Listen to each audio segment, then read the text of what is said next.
Well, I do have a couple of things here. According to RTV6, it's basically the same story, but there's a little more to it, though. Bisard, 39, was booked on charges of operating a vehicle while intoxicated after police said he crashed into a guardrail and utility pole near his home after 2 p.m. Saturday off Indian Lake Boulevard South, which is near the officer's home. Police wrote that a witness saw him rocking his pickup back and forth in an attempt to free the vehicle from roadside ruts created when he slid off the road. At first, officers said he denied that he had been drinking, but reports say he changed his story under further questioning. Then we have, of course, when an officer pointed out that he smelled like alcohol, and again asked him how many drinks he consumed, the police report quoted him as answering, "I'm not really sure. I've been drinking since noon." Oh, I'm sorry. Let me redo that. "I'm not really sure. I've been drinking since noon, and I'm not going to say that I've only had one or two like everyone else does." But the report also states that, "I know you know who I am. I messed up today. If you guys can cut me a break, I promise I'll never drink again." So he went from going from one drunken cliche to another, you know. But here's the kicker. Here's the kicker of it all. This is something that wasn't reported on the 59 News. Mm-hmm. Police say that Bisard kept repeating that he was guilty of driving drunk for Saturday's crash, but that he was not drinking, quote, on the day of that other crash.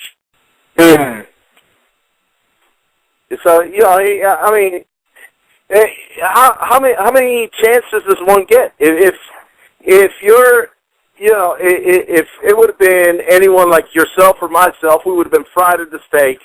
The city would not have posted our bond, you know, nor paid for our defense. I mean, I guess in a sense, if you got a public defender, they kind of did, but we all know how public defenders go. Public defender. Yeah. Exactly. You know, this is pure arrogance by a civil worker, you know, that thinking that he's above the law because he wears a badge. You know, if I were to have been, and this is just me speaking for myself, if I were to have been the families of the victims that ended up tragically getting killed in the first crash, I would have taken this thing to court and fried him at the stake.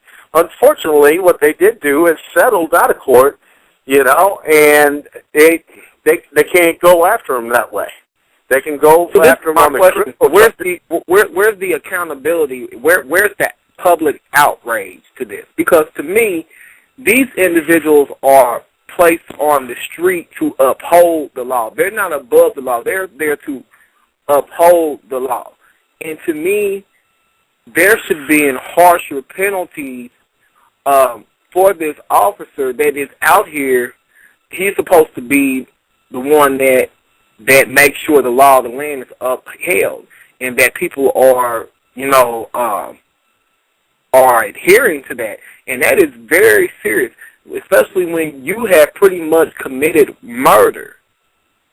Absolutely correct. See what I'm saying? This is not your regular DUI case where he was just caught. And you committed murder and you injured people.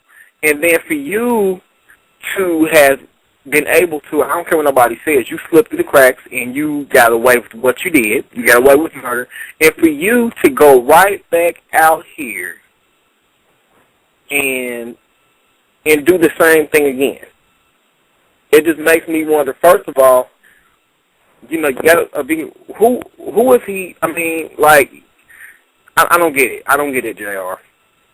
Well, here's the thing. Here's the thing with these kinds of people. Now, as we all know, I'm a firm believer in rehabilitation for addiction, you know? Yeah. And alcoholism is recognized as an addiction. But I'm also a firm believer that when a job gets to be so stressful that you have to clutch on alcohol or drugs, it's time to step down from that job, you know? Yeah. Now, this officer this is beyond arrogance to think that, because he was trying to get away with it. If he would have gotten his vehicle free and he would have been able to drive off and made it to his house, it's not like he would have gotten home and reported, hey, by the way, I damaged some property, you know, this is where it happened. No, he wouldn't have done that. You know, he would have just played it off like nobody ever saw him. But, you know, whenever you are under the public eye like this, you know, when you're facing what he's facing, you need to be, especially when you're facing them charges, you need to be squeaky clean. And, you know, I've had friends that have been nailed for DUI once, twice, 3 times, okay?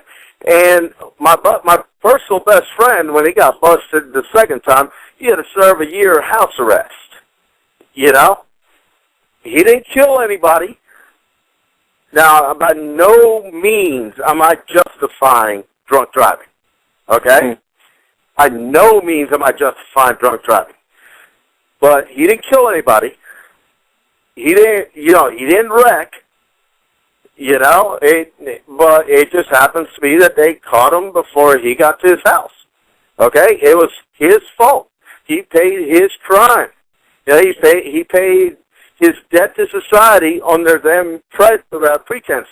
But the thing is David Bisard, unless they go after him and combine this charge with that charge, you know, and show a habitual offender style with him, he's going to walk, you know, just because he's a cop.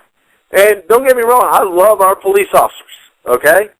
They have a job and, in my opinion, are way underpaid, okay? But the thing is if you're going to uphold the law, you need to be held even that much more accountable if you're an officer of the law. You see what I'm saying? He can't claim the ignorance thing, oh, I only had 1 or 2. You can't do that, you know? You know, accept your penalty and go on.